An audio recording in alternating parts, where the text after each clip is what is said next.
इस वक्त हमारे साथ अबरार स्तोरी भी मौजूद हैं, उनके साथ हमारे दीगर नुमाइंदगान की भी राब्ते हैं।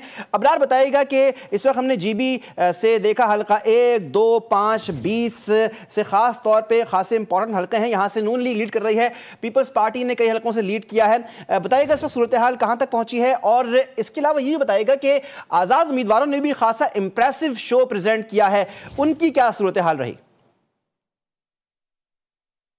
देखें, इस वक्त मेरे पास भी 4 जो हल्के हैं गिलगित बल्तिस्तान के, उनके नताइज गैर सरकारी गैर हतमी नताइज हैं। तकरीबन वो 30% से 40% जो वोट या जो काउंटिंग हो चुकी है या जो मौसूल हो चुके हैं नताइज, वो मेरे पास मौजूद हैं। यहाँ पर एक हल्का है GBA 9 सिकरदू 3 है। ये पीपल्स पार्टी के फिदार नशाद यहाँ से फिलहाल लीड कर रहे हैं और 3251 वोट लेकर, जबकि जो आज़ाद उम्मीदवार हैं वज़ीर सलीम वो 2309 वोटों के साथ दूसरे नंबर पर हैं। उसके अलावा अजमल 1905 के साथ तीसरे नंबर पर हैं।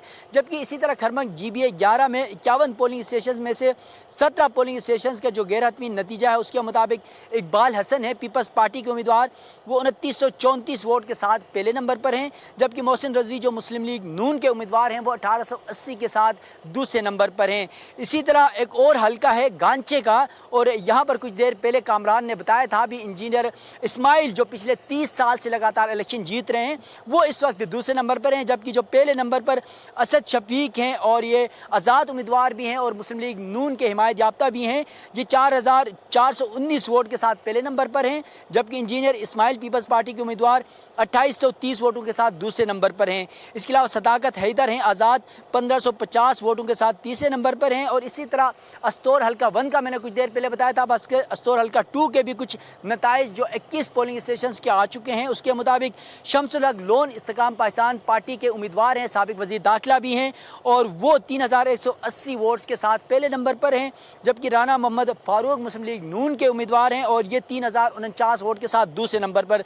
जबकि अब्बास मौसूई हैं पाकिस्तान पीपल्स पार्टी के उम्मीदवार हैं और वो तकरीबन 2000 वोटों के साथ तीसरे नंबर पर हैं। तो इस वक्त भी काउंटिंग का सिलसिला जारी है, नताइज मौसूल हो रहे हैं और ये तकरीबन 30 से 40% जो वोट हैं वो सामने आ रहे हैं। और ये गैर सरकारी गैर हतमी नताइज हैं, जो नताइज आते जाएंगे उसके बाद ही सिनेरियो कंप्लीट हो जाएगा कि कौन सी जमात यहाँ से विन करेगी। अभी भी कबल अज़ वक्त है ये सारी चीज़ें बताना कि कौन सी जमात विन कर रही है, क्योंकि ये फिगर्स ऊपर नीचे हो सकते हैं कि किसी गाँव में किसी एक उम्मीदवार का जो है वोट बैंक ज़्यादा होता है तो किसी दूसरे गाँव में या दूसरे पोलिंग स्टेशन में दूसरे का होता है। बरादरी और यहाँ पर ज़ाती वोट भी बड़ा इम्पेक्ट कर रहा होता है। तो इसलिए यह हतमी तौर पर नहीं कहा जा सकता कि फ़िलहानी हल्के से ये शख्स जीत रहा है या ये जमात जीत रही है। जब तक हतमी तौर पर 80 से 90% नताइज नहीं आते हैं ये नहीं बताया जा सकता है कि कौन सी जमात यहाँ से विन करेगी। कामरान भी मेरे साथ मौजूद हैं, कुछ और नताइज कामरान के पास भी आए होंगे। कामरान बताएगा कि कुछ और नताइज आपके पास आ चुके हैं। 24 हल्के हैं, 3 डिवीजन्स हैं, 10 इजला हैं, 33 का ऐवान है, 6 खवातीन की मखसूस नशस्तें होंगी और उसके साथ साथ 3 टेक्नोक्रेट होंगे। क्या नताइज मौसूल हो रहे हैं? देखिए, नताइज का जो सिलसिला है वो जारी है। तकरीबन 24 हल्कों में से जो है वो मुस्लिम लीग नून जो है 7 जो हल्कों में जो है ना वो लीडिंग पोजीशन में है। जबकि IPP और इस्लामी IPP 3 और पीपल्स पार्टी भी 3 जो हैं वो हल्कों में लीडिंग पोजीशन में है। इस्लामी तहरीक इस वक्त तक जो है ना वो 2 हल्कों में जो है वो लीडिंग पोजीशन में है। इस इंतखाबात में जो है वो तकरीबन 5 आज़ाद उम्मीदवार ऐसे हैं जो दिगर सियासी जमातों को टफ टाइम दे रहे हैं, वो लीडिंग पोजीशन पे हैं। आपने जो बताया वो टोटल जो है वो 33 अरकान पे मुश्तमिल ये ऐवान है। तो जैसे ही नताइज मुकम्मल होंगे, पार्टी के जो पार्टी जितनी है सीटें निकालने में कामयाब हो जाएगी, उसी हिसाब से उनको जो 6 मखसूस सीटें हैं खवातीन के और 3 टेक्नोक्रेट के सीटें वो भी डिवाइड किए जाएंगे। अगला जो प्रोसेस होगा वो वज़ीर आला का होगा, हुकूमत साजी का होगा। जो पार्टी जो है ना वो 17 जो ना सीटें निकालने में कामयाब हो जाएगी वो पार्टी अगली हुकूमत साजी करेगी। बिल्कुल, जिस तरह कामरान ने बात की कि 17 नशस्तें दरकार होंगी गिलगित बल्तिस्तान असम्बली में हुकूमत बनाने और वज़ीर आला मुंतखब करने के लिए। यहाँ पर यह बात ज़रूरी है कि गिलगित बल्तिस्तान इंतखाबात में इस वक्त 2 बड़ी सियासी जमातें जो वफाक में भी रवायती तौर पर एक दूसरे के साथ मद मुकाबिल होती हैं, और वो गिलगित बल्तिस्तान में भी हमने यही रवायत देखी। पाकिस्तान पीपल्स पार्टी और मुस्लिम लीग नून के दरमियान जो है वो एक दूसरे के ऊपर तनकीद भी की जा रही है और उसके बावजूद इल्ज़ामात भी एक दूसरे के ऊपर लगाए जाते रहे। लेकिन ये कुछ ऐसे हक़ाइक़ हैं, जो फैक्ट्स हैं, कहा यह जा रहा है कि 7 से 8 नशिस्तें शायद मुस्लिम लीग नून या पाकिस्तान पीपल्स पार्टी में से कोई एक निकाल लेगी, और दिगर जो आज़ाद उम्मीदवार होंगे या दिगर जो सियासी जमातें होंगी, जिसमें इस्तेकाम पाकिस्तान पार्टी मुमकिन तौर पर कुछ सीटें निकाल सकती है, MWM जो है वो कुछ सीटें निकाल सकती हैं, इसके अलावा जो दिगर सियासी जमातें हैं वो भी निकाल सकती हैं, तो उन पर बड़ा इम्पैक्ट किया जा रहा है।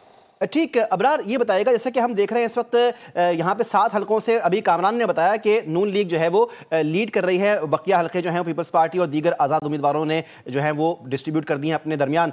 तो आज़ाद उम्मीदवारों का मैं पहले भी कह चुका हूँ कि देखने में ये आ रहा है कि वो खासा डिफरेंस वहाँ पे क्रिएट कर रहे हैं, खासा फ़र्क उन्होंने पैदा किया है। क्या लगता है आपको कि जो ये सीटों का और हलकों का जो तनासुब है, ये आज़ाद उम्मीदवार कुछ डिस्टर्ब कर सकते हैं, अपसेट कर सकते हैं?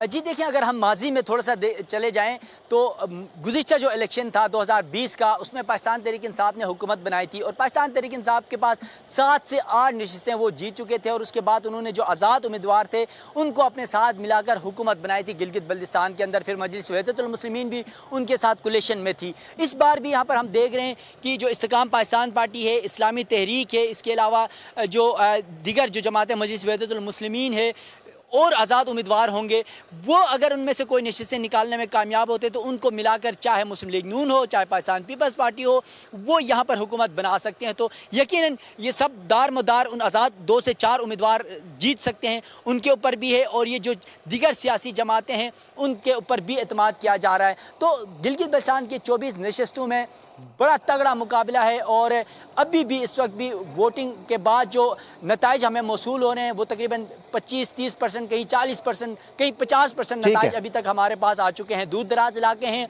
इंटरनेट का इशू है और नताइज मौसूल होने में थोड़ी सी ताख़ीर ज़रूर हो रही है।